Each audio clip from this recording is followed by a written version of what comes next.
Hi, Dave Vickers here. One of the things I love about photography is there's always something new to photograph. I'm the first to admit I'm not a great wildlife photographer. Most of my work's with people and I really don't have the patience. The animal shots I've ever taken have always been in zoos or the occasional urban fox that wanders into the garden. So what I thought to do today is to try something different. I get a lot of birds visiting the garden, but I haven't got the patience to chase them around or sit and wait all day. So what I've done is I've set up a little bird feeder. So I've got a target area, so I know where the birds are going to come to. And I thought to combine that with something which I know quite well, I'm going to use an off-camera flash. I've got an old Nikon Speedlight and a couple of these radio triggers. And now you can spend a fortune on these, but I bought these a couple of years ago as an experiment for about £50 online. They're Interfit strobies.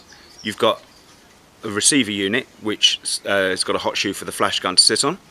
And you've got a little transmitter unit which sits on the hot shoe of the camera, and when you fire the shutter it sends a wireless signal to this part which will fire the flash.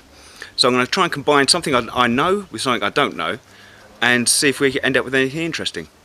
Okay, I'm going to set that up now and we'll see what we get.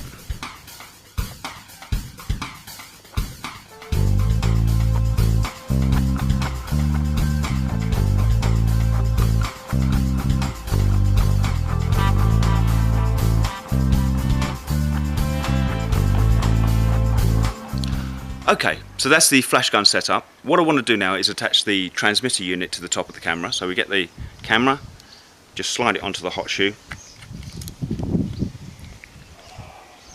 like that.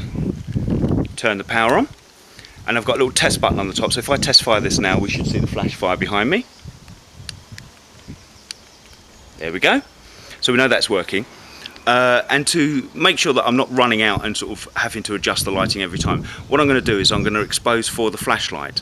So I'm not having to worry about what the lighting conditions are. They can change throughout the day. I've got a constant source of lighting. So if I do a couple of shots now without the flash, so we can have a look at what we're getting, and then I'll do a couple with the flash and you can see the difference and see how the flash is lighting up the bird feeder.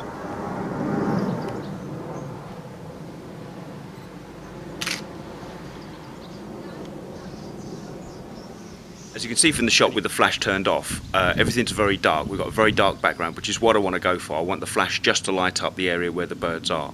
So with the other shots you can see that the bird feeder is perfectly lit. Because I'm using flash, I can only go to a maximum shutter speed of 2/50th of a second, which might not be enough to freeze the action, but the flashlight should freeze any action and movement in the bird as they come into the feeder. So we'll give this a try and see what we end up with.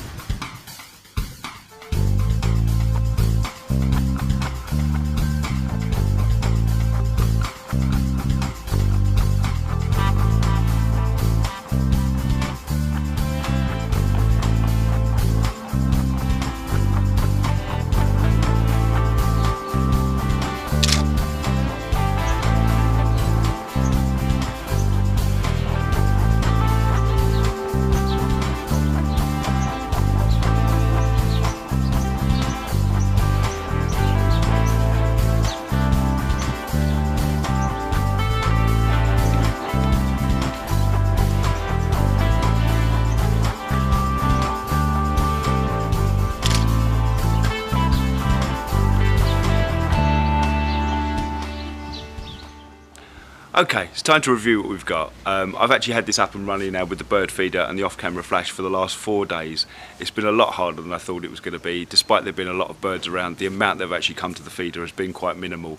On day 2 the entire feeder was missing, but we managed to solve that mystery later in the day when we took this photo. But what I think we'll do is we'll have a look at the shots I've got over the last 4 days. I think the experiment's been worthwhile. I'll definitely try it again. But for now, I'm Dave Vickers. See you next time.